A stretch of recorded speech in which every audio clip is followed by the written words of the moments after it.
लोकसभा चुनाव के नतीजे 4 जून को आने वाले हैं। उससे पहले हर कोई कयास लगा रहा है कि किसे कितनी सीटें मिलने पर अगली सरकार की क्या संभावना होगी। इस पर अमित शाह से जब पूछा गया कि यदि एनडीए को 272 से कम सीटें मिली तो क्या होगा, क्या आपने कोई प्लान भी तैयार किया है? इस पर अमित शाह ने कहा कि मैं ऐसी कोई संभावना नहीं देखता।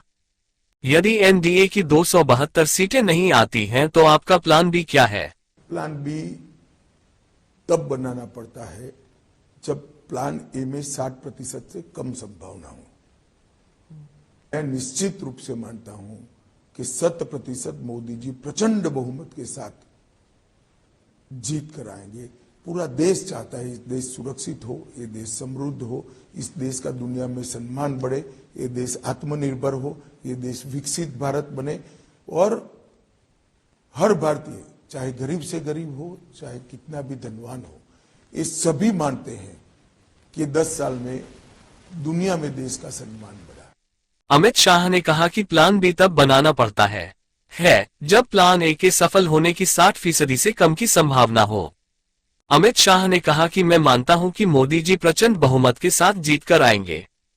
अमित शाह ने कहा कि हर कोई चाहता है कि ये देश विकसित भारत बने और पूरी दुनिया में हमारा सम्मान हो। हर कोई मानता है कि 10 सालों में दुनिया में देश का सम्मान बढ़ा है। इस देश के 60 करोड़ लाभार्थी हैं जो पीएम मोदी के साथ पूरी मजबूती के साथ खड़े हैं।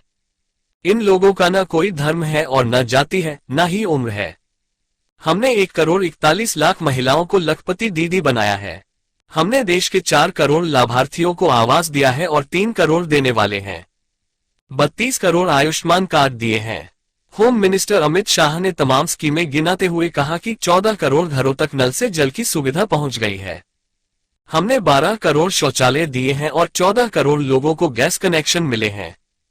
पीएम किसान योजना से 11 करोड़ किसानों को लाभ मिल रहा है। हर गरीब व्यक्ति को 5 किलो अनाज हर महीने मुफ्त दे रहे हैं। अमित शाह ने कहा कि आजादी के 65 साल बाद ऐसा कोई पीएम आया जिसने 60 करोड़ लोगों के लिए संवेदना दिखाई। इस दौरान अमित शाह ने खुद को राजनीति का चाणक्य मानने से भी इनकार कर दिया। सोशल मीडिया पर तीसरी बार सत्ता में आने पर आरक्षण हटाए जाने की अफवाहों को लेकर भी अमित शाह ने जवाब दिया। उन्होंने कहा कि हम लोग लाखों किलोमीटर का टूर करते हैं, हम सिर्फ सोशल मीडिया नहीं देखते। मैं दोहरा देता हूं कि भाजपा का इस देश में जब तक एक भी सांसद है तब तक कोई एससी, एसटी और ओबीसी के आरक्षण को हटा नहीं सकता। नरेंद्र मोदी से बड़ा इन वर्गों का कोई हितैषी नहीं हो सकता।